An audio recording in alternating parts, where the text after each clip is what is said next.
napakalaking kawalan po ito nung nawala si Mother. Pero what is your first reaction when you heard na sumakabilang buhay na nga po siya?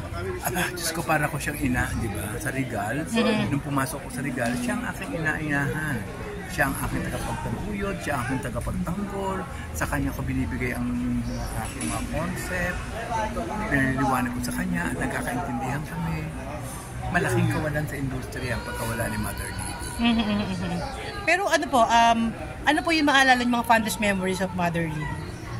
Marami. Lalo na yung pag nanonood na siya ng racist ng pelikula mo. Okay. Alam niya kung ano ang maganda, alam niya kung ano ang hindi maganda. Okay. Alam niya kung ano ang piklik sa tao, alam niya ang pulso ng tao.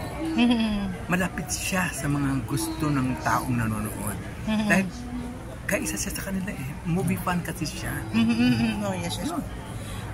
Ano po yung mga advice na naalala nyo na binigay niya po sa inyo? Meron po ba pag nag-usap kayo? Kailangan gumawa ka ng mga pelikula na nagsasabi ng katotohanan tungkol sa karanasan ng mga ordinaryong nanonood. Okay. Dapat ang napapanood nila ay nakaka-identify sila at kilala nila kung ano man yung problemang gusto mong ibigay at ipakilala sa mga tao. Ano po yung greatest legacy tingin nyo ni Mother Lily? Yung maniwala sa audience. Maniwala sa audience. Huwag i-defy ang audience. Huwag maliitin ang mga Pilipinong manonood.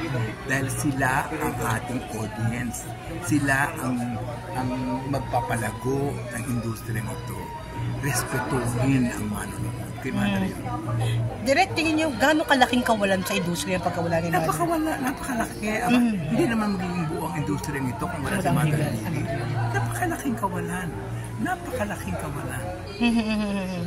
Direct, ano lang medyo bago na. Congratulations po as Rodan. Thank you. Ano lang reaction niyo po na kinagat ng gusto yung inyong role dyan? Nagtaka nga ako kung bakit gusto nila ang mga taong mataray, mahadera. Pero gusto nila yung mabait.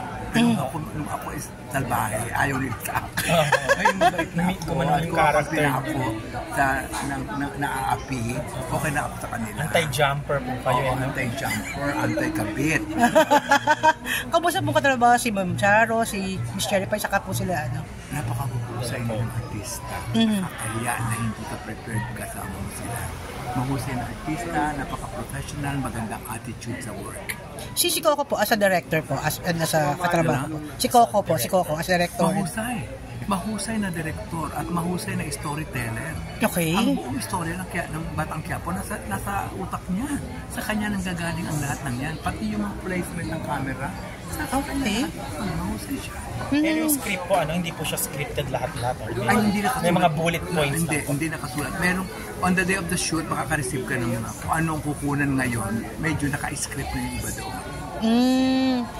Direct, ang dami na rin kasi tinapat sa show nyo, pero nananatiling matatag pa rin at number 1 ang Batang Quiapo. Anong tingin nyo sekreto ang meron ng Batang Quiapo at ganyan talaga kinakapitan ng mga manonood? Mahusay mga artista, maganda ang mga istorya. Maganda ang mga istorya, maganda ang bawat istorya doon sa loob ng Batang Quiapo.